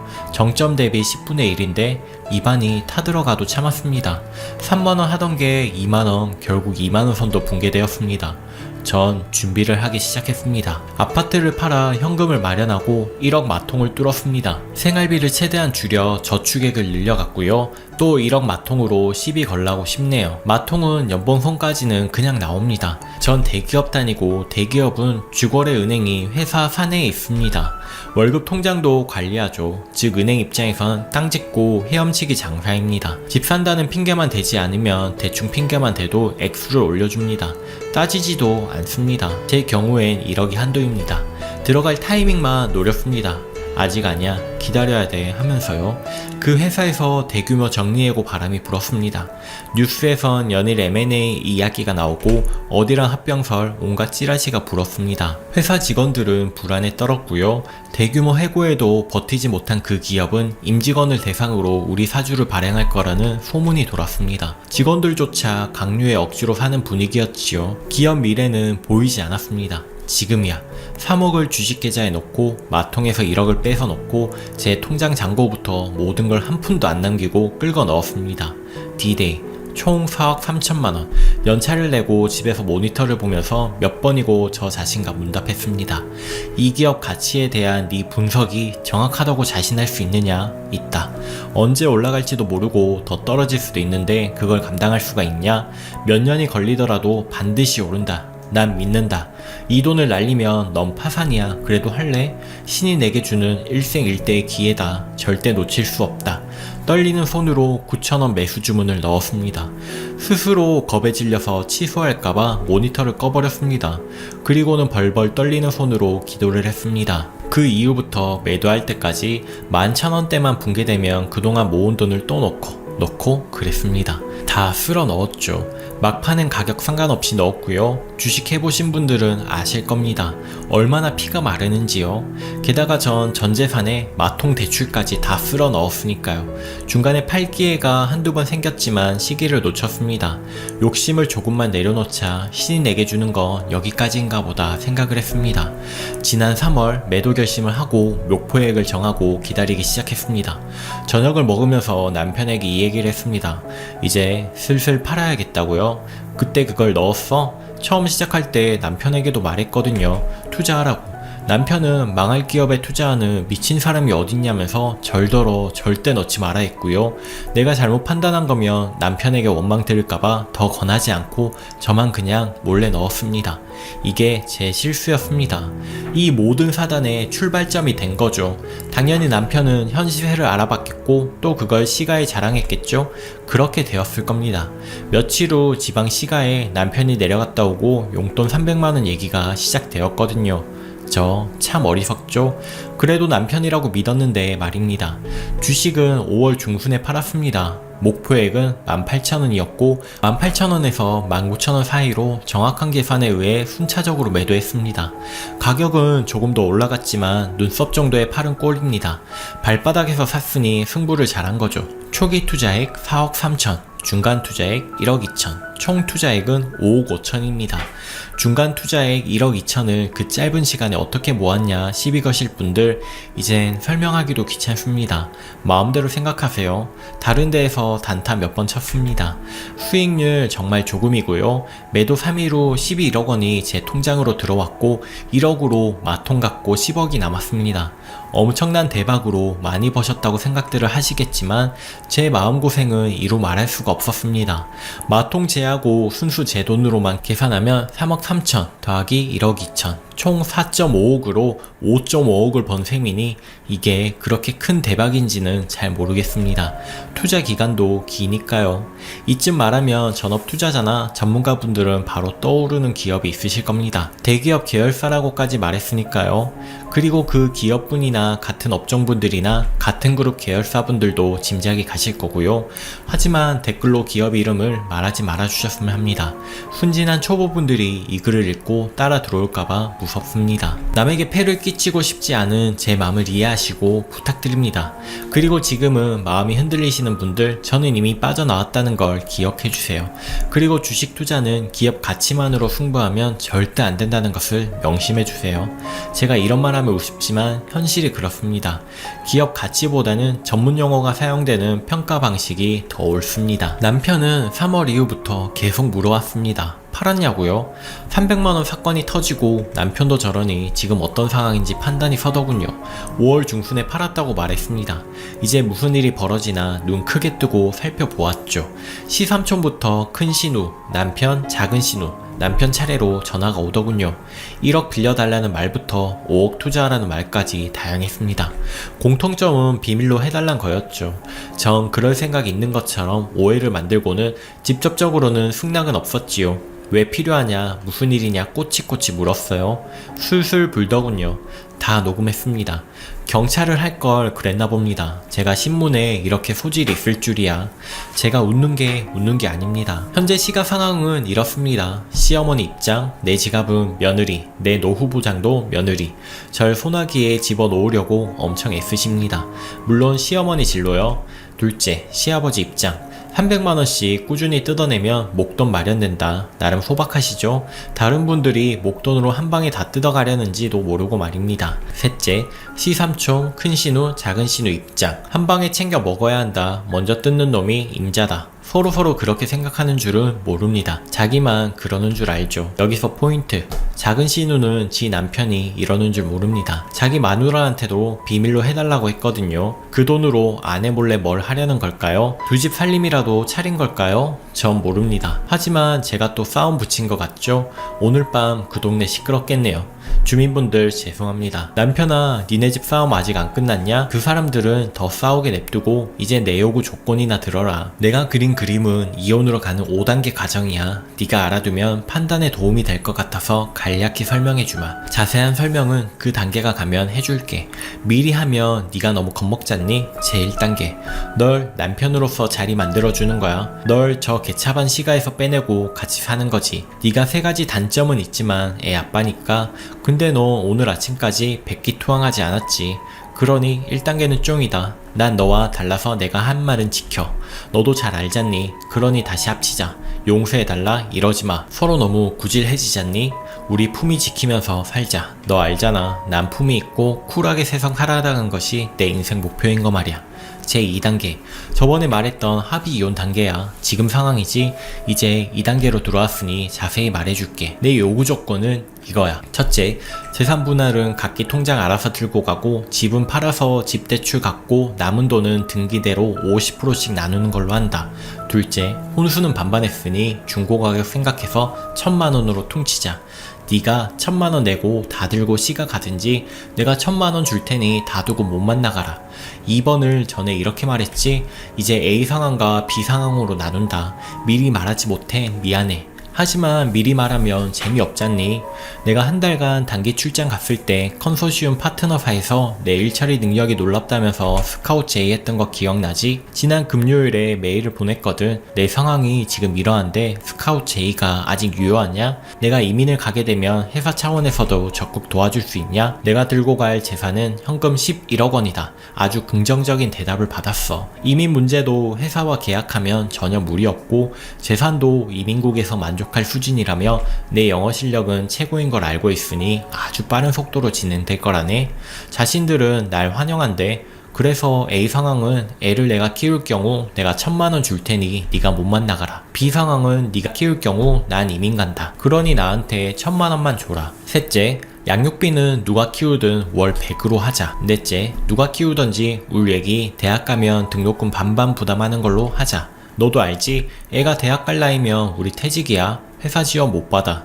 다섯째, 애를 내가 키우면 양육권만 주면 돼. 좋은 애 아빠로 남길 바래. 애를 네가 키우면 난 이민 갈 거니 친권까지 다 줄게. 네가 불편하잖니? 그리고 난 절대 한국으로 돌아오지 않을 거야. 국적 포기까지 할 거니까. 우린 영원히 안녕이야. 애가 나중에 내가 사는 땅으로 유학 오면 모든 비용은 내가 부담할게. 공부 열심히 하라 해. 애가 나중에 엄마랑 살고 싶다고 한다면 국적 옮기고 여권에 코리아라는 도장 절대 안 찍는다는 조건으로 같이 살 거야. 지금 이 조건들은 네가 좋은 아빠로 남길 바래서 거는 거야. 남편으로서는 이제 쫑났지만 좋은 아빠로는 남아주길 바래. 애가 크면 니네 제사에 참여하는 것도 눈 감아줄게. 하나밖에 없는 손주잖니? 기한은 이번 주말까지고 완결 조건은 같이 손잡고 법원에 접수한 후 구청에 서류 넣는 순간까지야. 중간에 톡 끼면 네 인생을 쪽내어 주마. 어떻게 쪽내어 줄지는 곧 설명할게. 제3단계, 네가 주말까지 나타나지 않으면 바로 소송 들어갈 거야. 이 단계에서는 네가 그냥 아빠로 남는 거야. 여기까지 왔다면 서로 품위 지켜가며 사실만을 말하고 법원 판단에 맡기자. 그럼 그냥 아빠로는 남게 해줄게. 면접도 인정해줄 거고 제사도 가게 해줄게. 제4단계, 이건 진흙탕 싸움이 될 경우야. 니네가 거짓말하고 날 열받게 하면 내가 독사의 진면목을 보여줄 거야. 모든 증거는 2년간 모아놨고 애기는 이제 6개월이야. 엄마는 대기업 다니고 11억 재산이 있어. 넌 절대 이길 수 없는 싸움이야. 근데도 난 최고의 변호사를 살 거거든. 나 이제 돈 많은 거 알지? 얼마가 들더라도 반드시 내가 원하는 조건으로 이길 거야. 친권까지 다 빼앗아 올 거고 니네 가족 다 위자료 엄청 줘야 할 거고 넌 파산시킬 거야. 양육비도 일시불로 받아낼 거고 이민 갈 거니까 위자료도 받아낼 수 있는 만큼 받아낼 거고 변호사비가 위자료를 훨씬 넣는데도 신경 안 써. 얼마를 변호사에게 주든 널 파산시키라는 조건을 걸 거야. 우리 여기까진 가지 말자. 그래도 한때 내 남편이었잖니. 제5단계. 이 5단계는 4단계와 자동으로 이어지는 거야. 그리고 네가 2단계에서 토끼일 경우에도 자동으로 바로 4단계, 5단계로 이어져. 그러니 시간 끌면서 사기칠 생각은 하지마. 난 친권까지 다 가지고 이민 갈 거고 나와 애기는 국적을 바꿀 거야. 넌 영원히 애 못 봐. 그런데 이민 가기 전에 이 5단계를 시행하고 갈 거야. 첫째, 넌 파산할 거야. 예고한 대로. 둘째, 넌 회사에서 잘릴 거야. 최소한 인간 대접 못 받고 다니게 될 거야. 왜냐면 내가 이 링크를 다 뿌릴 거거든. 내가 왜 이 고생하면서 이 글을 쓰고 있다고 생각하니? 조금씩 니네들에 대한 모든 것을 진행될 때마다 까발릴 거야. 오늘 건 10분의 1도 안 되는 거 알고 있지? 그리고 회사에서 너와 내 위치를 좀 자각해라. 넌 일 안 하려고 어떻게 하면 남에게 떠맡길까 눈깔만 돌리지만 난 서로 자기 팀에 데려가려고 부장님들, 이사님들 다투시는 거 너도 알잖아. 지금 네 팀 부장님, 이사님도 내가 전에 모시던 분들이다. 네가 그 팀 들어가면 편할 것 같다고 나한테 말해서 내가 부탁드려 자리 마련한 거잖아. 일이 이렇게 되면 네 설 자리가 있을 것 같니? 인간아, 생각 좀 하고 살아라. 공부도 좀 하고. 어떻게 어학연수 2년 갔다 왔다는 놈이 나보다 영어를 못하니? 난 오픽 AL급이다. 넌 뭐냐? 어떻게 네 영어 수준이 내 일본어 수준이랑 비슷하냐? 내가 너 때문에 이혼하고 직장 그만뒀다는 걸 알면 내 상사였단 분들, 동료들, 동기들, 후배들 널 때려 죽이려 할 거다. 내가 회사에서 얼마나 인정받고 있는 줄 알잖아. 셋째, 네가 재혼하게 된다면 네 결혼식장 신부 대기실에 택배 3개가 도착할 거다. 너랑 내가 서로 연줄이 얽히고 설켜서 어떻게든 내 귀에 들어온다. 판결문부터 시작해서 이 링크 내가 모은 증거, 자료 몽땅 택배로 보내주마. 그 집 부모, 신부까지 동시에 읽게 3개로 친절히 택배로 보내주마. 심부름 센터를 고용해서 잘 살아봐라. 아, 뭐라고? 협박죄? 명예훼손죄? 네가 국제소송을 걸어보든지. 아, 지금도 신고할 수 있다고? 내가 이 글에 널 특정할 뭐라도 썼니? 그래, 내가 앞으로 차차 조금씩 널 밝힐 거다. 걸 테면 걸어. 기껏해야 벌금 아니겠니? 판결나는 그 자리서 바로 내주마. 나 이제 돈 많아. 거지야. 말 나온 김에 마지막 글은 네 본명, 회사 모든 걸 까발리고 떠날 거다. 소송 걸어. 국제소송 말이야. 그때가 되면 넌 이 글들을 지워야겠지? 판에 말하고 안되면 법원 판결문 들고 지워달라고 하고 애 많이 쓰시겠네. 어쩌나 난 떠나기 전에 내가 아는 모든 사이트에 다 올릴 거거든. 한꺼번에 말이야. 그거 다 지우고 다니려면 고생 좀 하겠다. 그걸로 끝이니? 판에서 글이 강제로 지워졌다는 걸 알면 재밌어질 거다. 지금 나더러 자작이라고 하시는 분들 중에 원글 지킴이라는 분이 많으실 거거든. 신이 나서 원글을 올릴 거다. 판이 이기나 내가 이기나 보자면서 지우고 또 지워도 올리고 또 올릴 거다. 그때가 되면 다 내 편이야. 다른 사이트에서도 마찬가지일 거고. 어때? 이제 등골이 좀 서늘해? 그러니 주말까지 내 앞에 나와라. 같이 손잡고 법원을 가자꾸나. 좋은 아빠로 남을 마지막 기회를 놓치지 말길 바래. 이제 내 말 끝났으니 아직도 하고 있을 니네 가족 싸움에 끼어들렴. 수고해. 안녕. 후기입니다. 남편은 주말까지 오지 않았고 이제 소송으로 진행될 것입니다. 그리고 제게는 이제 해피엔딩이 보이기 시작합니다. 그런데 제목에는 비기닝이라고 적었습니다. 엔딩을 이야기하기 위해서는 비기닝이 필요하기 때문입니다. 저는 왜 이곳에 와서 이런 이야기를 적고 있는 걸까요? 이 모든 이야기의 시작을 이야기한다면 어쩌면 여러분은 저에게 화를 내실지도 모르겠습니다. 전 여러분을 기망하고 이용했으니까요. 하지만 이렇게 비기닝을 이야기해야 할 의무를 이젠 느낍니다. 앞글들은 80만 명 읽었고 이 글을 합하면 100만 명을 넘어설 것이기에 더더욱 죄송함을 느낍니다. 선풀로 제게 많은 위로를 주신 분들과 악플이지만 결과적으로는 저에게 많은 도움을 주신 분들을 생각하며 비기닝과 엔딩을 이야기해 보겠습니다. 여러분을 기망한 것에 대해 어떤 욕을 하셔도 달게 받겠습니다. 제가 다른 곳이 아닌 바로 이곳 게시판에 글을 올리는 것을 선택한 이유는 이곳에 악플러들이 많기 때문입니다. 단순한 신세 한탄이나 위로가 필요했다면 마음속 카페 같은 곳에 다 올렸겠죠. 그런 곳에서는 모두가 제 편일 테고 한마음으로 절 위로했을 것이기 때문입니다. 남편 입에서 처음 이혼 얘기가 나왔을 때부터 조만간 이혼 서류를 가져오겠구나 싶었습니다. 그때부터 많은 생각을 하고 제 입장을 정리하고 차후 벌어질 일들을 시뮬레이션 해가며 지냈습니다. 글을 써야겠다고 작정하고 많은 사이트들을 살펴봤습니다.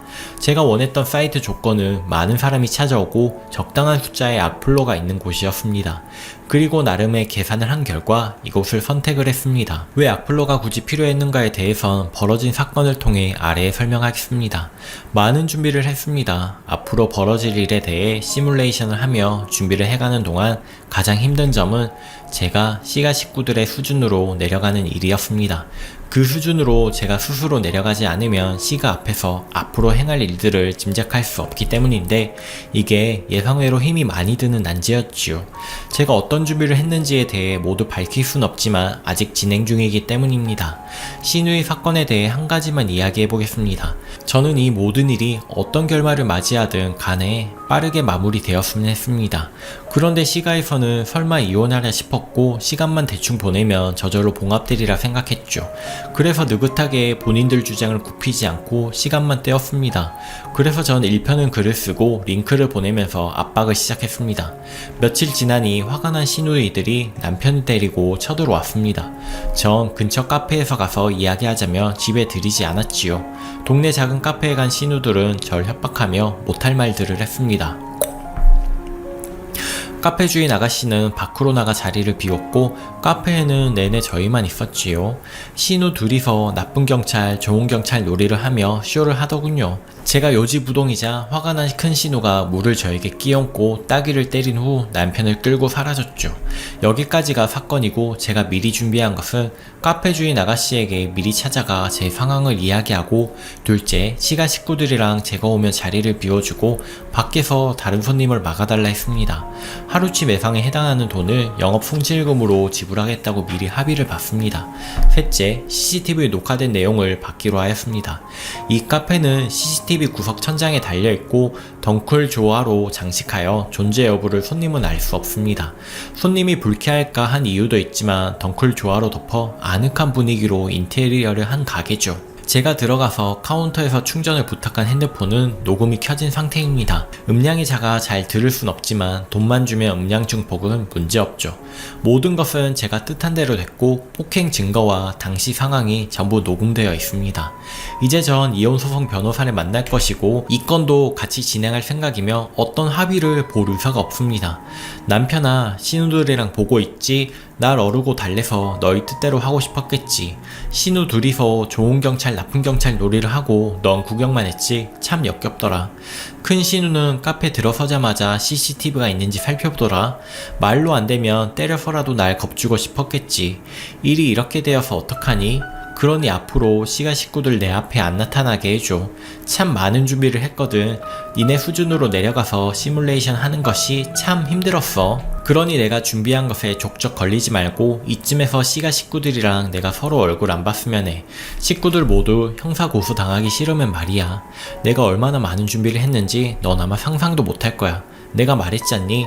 니네들이 뭘 생각하든 난 한 걸음 앞에 있을 거라고. 이제 비기닝을 이야기하겠습니다. 이혼을 위한 자료는 충분하고도 넘칠 만큼 준비되어 있습니다. 양육권을 가져오는 것도 문제 없고요. 문제는 단독 친권이었습니다. 아무리 증거 자료들을 찾아봐도 남편에게서 친권을 뺏어올 만한 자료가 없었습니다. 막장 시가지만 남편 하나만 놓고 본다면 대기업 다니고 교통법규 위반 하나 없는 성실한 소시민이었으니까요. 친권을 뺏길 만한 나쁜 아빠라는 증명을 할 수가 없었습니다. 하지만 실제로는 나쁜 아빠였습니다. 300만원 이야기가 나오고부터 절 압박하기 위해 아기를 이용했거든요. 친정도 없는 저였기에 죽을 만큼 육아에 힘들게 되면 제가 자기 원하는 대로 해줄 수밖에 없을 거라 생각한 거죠. 아기 100일 때까지도 그랬지만 100일 이후 제가 직장에 복귀한 뒤에도 기저귀 한번 갈아주지 않고 목욕 한번 시켜준 적도 없고 집에서 손가락 하나 까딱하지 않았습니다. 독박 육아, 독박 살림에 회사 생활까지 네가 얼마나 버티나 보자 이런 신보였습니다. 아예 아기에 대해 관심을 완전히 꺼버리더군요. 아기가 직장 어린이집에 다니는지 가정 영아 어린이집을 다니는지 돌보미를 쓰는지 한 번도 묻지조차 않았습니다. 남편은 일부러 저보다 더 일찍 출근하고 더 늦게 퇴근하면서 저를 괴롭혔습니다. 친구랑 술 먹고 새벽에 들어온 일이 허다하였고 걸핏하면 주말에 지방 시가에 내려가 오지 않았습니다. 집에 있어도 아기에게 시선 한번 주지 않았죠. 그렇지만 이 모든 것은 재판정에서 증명할 수가 없는 것이지요. 아니라 하면 그만이고 사랑으로 관심있게 지켜봤다 하면 그만이고 기저귀 갈아줬다 하면 전 그걸 반박할 어떤 방법도 없었습니다. 이래서 이혼소송은 진흙탕 개싸움이 된다는 것이겠죠. 그래서 여길 찾아왔습니다. 글을 올렸지요. 1편에서 애기 이야기는 생후 6개월이란 말에 일부러 한 줄도 적지 않았습니다. 선한 마음으로 애기는 어떻게 키우냐 묻는 분들도 계셨지만 대부분 애기 관련 댓글들은 악플러들이 자작으로 몰아가기 위해 이걸 짚더군요. 저도 엄마입니다. 어떤 애기 엄마가 자신이 나쁜 엄마로 그리고 애기 관심 없는 매정한 엄마로 몰리고 있는데 변명하고 싶지 않겠습니까? 하지만 눈물을 흘리면서 꾹 참았습니다. 궁지에 몰린 시가에서 애기가 어떻게 살고 있나를 이 상황의 탈축으로 생각하게끔 만들어야 했습니다. 자작에 대한 많은 악플러들의 다양한 논점 때문에 아직 거기까지 생각이 못 미친다고 판단하여 악플러들의 화력을 한 군데로 몰아넣을 필요성을 느꼈습니다. 그래서 이 편에서 자작에 대한 다른 부분은 모두 설명하면서 애기에 대한 부분만 일부러 쏙 빼놓았습니다. 그리고 자극도 좀 주었지요. 제 생각대로 악플러들의 화력은 애기 문제로 집중되었습니다. 악플러들과 제 시간은 수준이 딱 맞는가 봅니다. 눈에 쏙쏙 들어왔겠지요. 그리고 지난 금요일 전 아동학대로 신고되었습니다. 유레카. 이제 궁금해하시던 아기 이야기를 하겠습니다. 제가 사는 아파트 같은 동에는 제 직장 후배도 같이 살고 있습니다. 저보다 일찍 결혼하여 아기를 낳고 직장을 그만둔 전업주부입니다. 이 집 아기는 어린이집을 다니고 있지요. 전 300만원 샀곤 후 남편을 출근시키면 이 집에 가서 여러가지 도움을 받았습니다.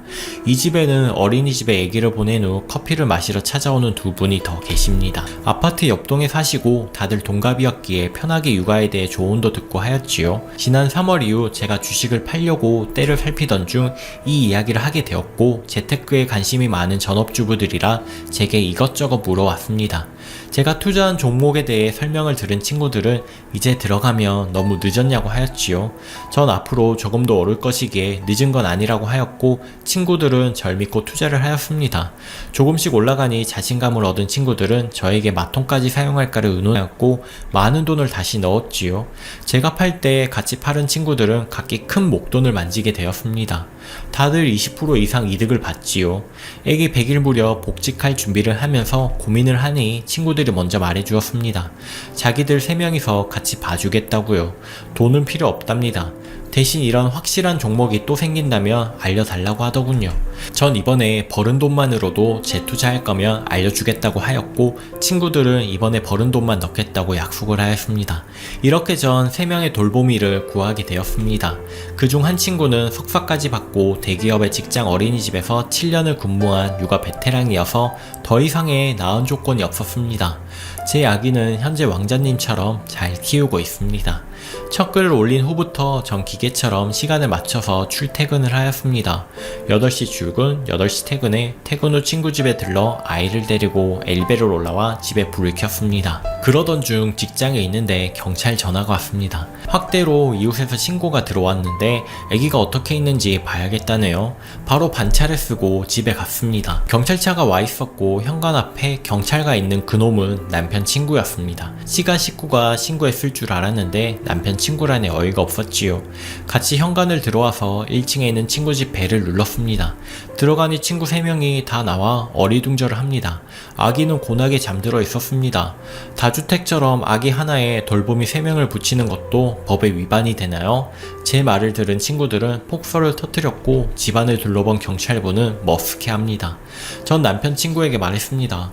지금 이게 무슨 상황인지는 아시는 거겠죠? 공무원 준비하신다고 그랬나요?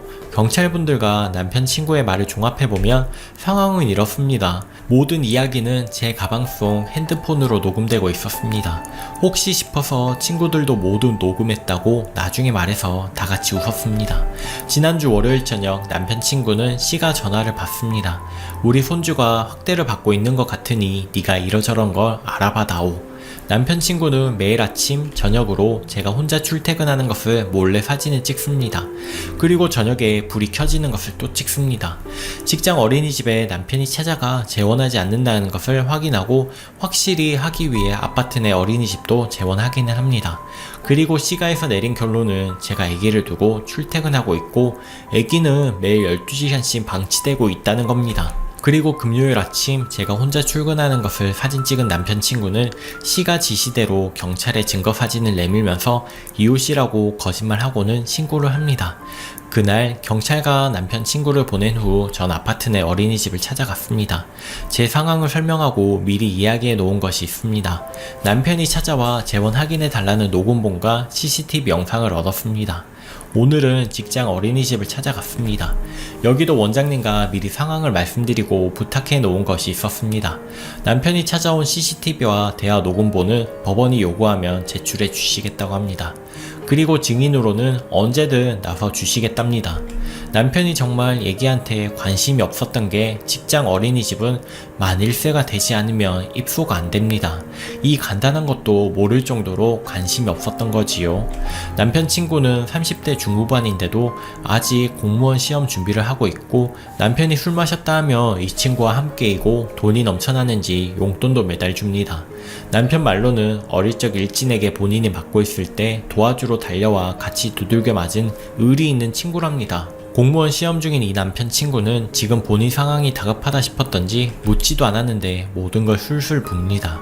덕분에 남편과 씨가 식구들이 아기에게 얼마나 관심 없었는지, 오죽했으면 아기가 어떤 보육기관에 있는지 어떤 보육 환경에 있는지조차 몰라서 경찰에게 신고까지 하게 될 정도라는 것을 생생하게 증명할 수 있게 되었습니다.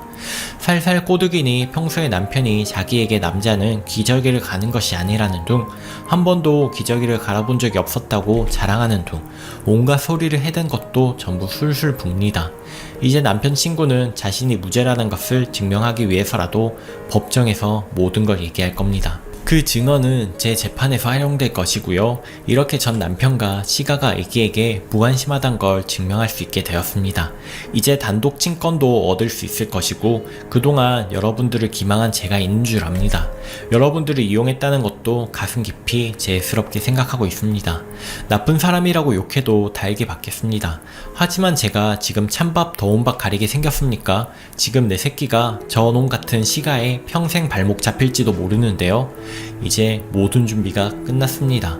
처음에 말씀드린 대로 이 링크도 같이 올릴 것입니다. 재판 자료로 취급되지 않는다는 것은 이미 잘 알고 있습니다. 하지만 1편, 2편 조회수가 80만이 넘습니다. 이 글까지 하면 100만 명 이상이 보게 될 것입니다. 판사님도 호기심이라도 볼 것입니다. 그러면 아시게 될 겁니다. 제가 남편에게 기회를 줬다는 것을. 그리고 단독 친권을 얻기 위해 얼마나 제가 노력했다는 것도요. 판사님께서 공동 친권을 주신다면 학교를 옮길 때나 병원을 갈 때나 아이에게 위급할 때마다 제가 아이 때문에 어쩔 수 없이 시가의 돈을 바쳐야 한다는 것을 알아주셨으면 합니다. 그리고 여러분께 정말 염치 없는 말이지만 지금 여러분의 조회수 하나, 댓글 하나가 한 아이의 미래를 좌우하게 됩니다. 판사님께서 이 글을 꼭 읽을 수 있게 도움을 바랍니다. 그리고 그동안 정말 죄송했습니다. 많은 위로를 해주셨던 모든 분들 악플이지만 결과적으로 제게 도움이 되셨던 분들 모두에게 감사한 마음을 전합니다. 단독 신건 외에 다른 것은 관심이 없습니다. 나머지는 법대로 변호사님께 알아서 하시겠지요. 이혼 소송건과 시누이건, 남편 친구건까지 모두 맡길 생각입니다. 처음 글을 적을 때 이 말을 꼭 할 수 있기를 바랬습니다. 이제 그 말을 하겠습니다. 지금 만나러 갑니다. 오늘의 사연은 여기까지입니다. 여러분의 생각은 어떠신가요? 오늘도 행복한 하루 보내세요. 감사합니다.